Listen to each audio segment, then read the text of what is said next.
At the state funeral of his brother, His Divine Highness Osiris Wennefer, Lord of Eternity, firstborn of Nut, begotten of Geb, brother and husband to Isis, heir to the Wererit crown, the crook and the flail, sovereign of gods and men. Commentary by O. Southwark Cathedral, 2:30 p.m. We are gathered here to honour the life and to mourn the untimely death of our late lamented Lord and Sovereign, Osiris Wennefer, Lord of Eternity, heir to the Wererit crown, the crook and the flail. The cathedral is packed to the gilded rafters. Front pews are reserved for the immediate family, grieving Father Geb, Mother Nut, Isis, Nephthys, the women veiled. Behind them, the lesser gods and representatives of the great mystery schools. The remaining pews are taken by the high priests and putative pharaohs, the great and the good. And in passing, I would like to take this opportunity to state on the record, there's absolutely no truth in reports of a dispute between myself and my sister Isis, or any other interested party, as to the dispersal of the aforesaid crown, crook and flail, nor any other parts of our late brother's late corporeal estate. An area has been cordoned off for a delegation from the Luxor, with representatives of its diverse shamanic, tantric and pagan traditions, in recognition of His Divine Highness's special interest in club culture. Only as ever with the Luxor crew, you got like another 500 plus turn up at the cathedral, claiming to be on the guest list and eventually blagging their way in and spilling down the nave and the cloistered aisles, to the consternation of the vergers, who, if you could read their minds, which yours truly can and does, are seriously preoccupied with health and safety issues. So anyway, the vergers have finally got them seated.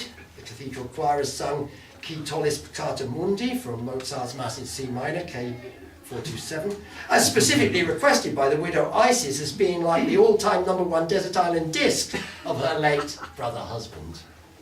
For yes, it is I, O, yours truly, Osiris, the mummified corpse on display at the high altar, in my open natural death approved biodegradable cardboard casket, providing the commentary upon this self-same funeral oration as delivered by mine own brother killer, Seth.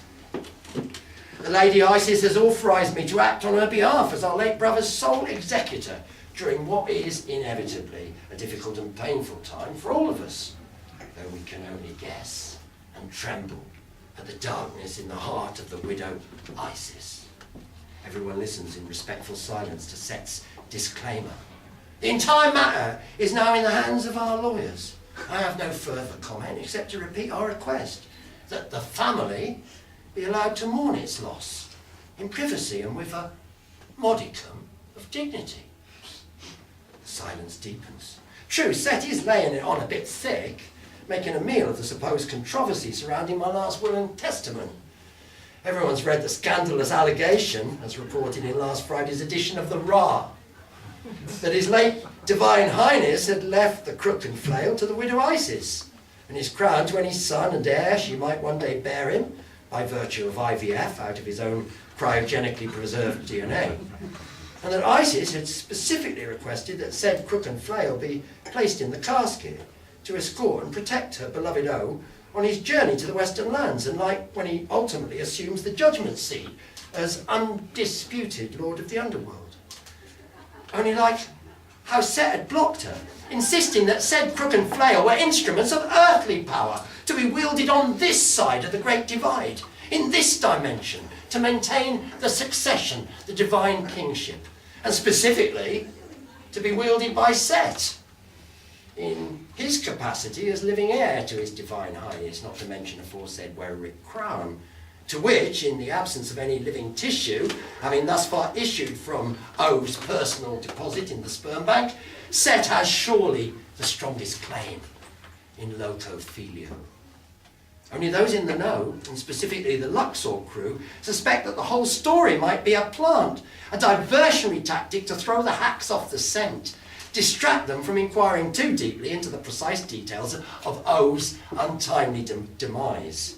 Because those in the know, how the entire Aeneid have come together, and thus far with remarkable success, to kill the real story, keep it out of the papers, like all the sordid details surrounding the wearer of the wearer-it crown's unscheduled exit in the wee hours. Some have even heard rumours of a certain unedifying photograph allegedly going the rounds, graphically depicting said W of the WC in rigor mortis et delicto flagrante, in the suppression of which image no less than 6 contract killings are said to have been executed in the vicinity of the Old Kent Road in the past 7 days. And while we're setting the record straight, I would just like to reiterate, speaking both as a man of the cloth and specifically as a doctor, well, Universal Life Church, that contrary to what you may have heard, and even contrary to evidence of both physiological and psychological deterioration in the outward appearance of certain long-term devotees, the congregation, numbed by grief, is slow to catch his drift. Only our late lamented stiff in a box, hearing every fork-tongued wheedling word, sees where Seth is headed. That paradoxical, as it may seem when speaking of an anaesthetic, well, strictly speaking, a tranquilizer, though. No, it is not a horse tranquilizer! Preferably administered by intramuscular injection, producing a near-simulated, near-death or out-of-body experience. The silence is absolute, but the grieving group mind is now subtly fractured and divided. Those in the know are now almost exclusively in the Luxor camp, many of whom witnessed the arrival of the police and paramedics at 02:30 hours on the fateful night in question. Some even claim to have poked into the unisex convenience in question and witnessed the ghoulish sight of the god in his already infamous death posture. They know exactly where Seth is headed. That, used responsibly, therapeutically and preferably under medical supervision, ketamine is both a healing sacrament and an invaluable tool to be used in navigating the spirit world. Not to say effecting certain magical alterations in the fabric of reality. The other mourners are puzzled as to why Seth is using the occasion of his brother's funeral to deliver a medical lecture on some obscure anaesthetic, or is it a tranquilizer? Obviously one has to make allowances. He's still in shock for the loss of his brother. Maybe he's got his dates confused, thinks he's speaking at the Medical Ethics Symposium. Let's get this straight, we're not talking dodgy E's cooked up in some home chemistry set. Vitamin K is manufactured under license in Pakistan. Okay, so they decant it just into rosewater bottles, the muse, but hey, 30 seconds in the microwave, nuke any unwanted organisms. The immediate family are, of course, privy to some of His Divine Highness, the W of the WC's, less savoury habits. And Isis, who knows him better than his own self, can see exactly where all this is headed, but still can't believe Seth would really do the unmentionable, the skeletons in the cupboard, all the dirty washing. He wouldn't. Not at his own brother's funeral. The first sign that something is wrong comes from the gods officiating at the high altar. We see Tot anxiously conferring with Anubis. At one point, great-grandfather Ra himself rises and makes as if to stop Seth, only to be gently but firmly restrained by Hathor. But it all happens in slow motion. They move sluggishly like ineffectual sleepwalkers. It's as if the gods themselves have lost their power, like Seth has got them hypnotized. So now, having primed his bombshell, but not yet detonated, Seth adroitly switches track, reverts to sanctimonious wheedling, and may I say, on behalf of the family, how very gratifying it is to see so many representatives of the world's great faiths. Not to mention one or two cranky, some would say frankly deranged belief systems gathered here today to honour and pay tribute to our Lord of Eternity, whom some might, quite legitimately, object is a minor Egyptian fertility god, recently departed under something of a cloud, who deserves to be ditched in the unhallowed Crossbones graveyard with the rest of the whores and witches. And yet, what a magnificent symbol of multi-faith communion as we boldly enter this, the third millennium of the common era, as we must learn to call it. Bow, scrape, wheedle, wheedle. He's got them all under his spell. He can't resist milking it. But I, Seth, also born of Nut, begotten of Geb, brother to Isis, heir to the wear-it crown, the crook and the flail, sovereigns of gods and men. Yes, I loved him. Not only as my lord of etc., etc., but as a brother. Yeah, my brother, the old ham radio. Now, my brother was no plaster St. Patrick all over the walls in the house of the snake. I, more than anyone else, know how he could be all too human. Yet for all his many warts and all, he was still my... Oh, sorry. Excuse me. No. Fishes out a big red handkerchief, dabs at his streaming eyes, blows his snotty little drug-fiend nose. Just like him say, how much me big brother Weenie be very touched to see how many peep lives he touchy-feely. Wheedle. Seth can't keep it up. Too much needle, scritch, scratch, chomp. Wheedle reverts to tweedle-de-dum retro tweedle. Normals, I don't do sex or politics in church. The silence is now unmistakably English.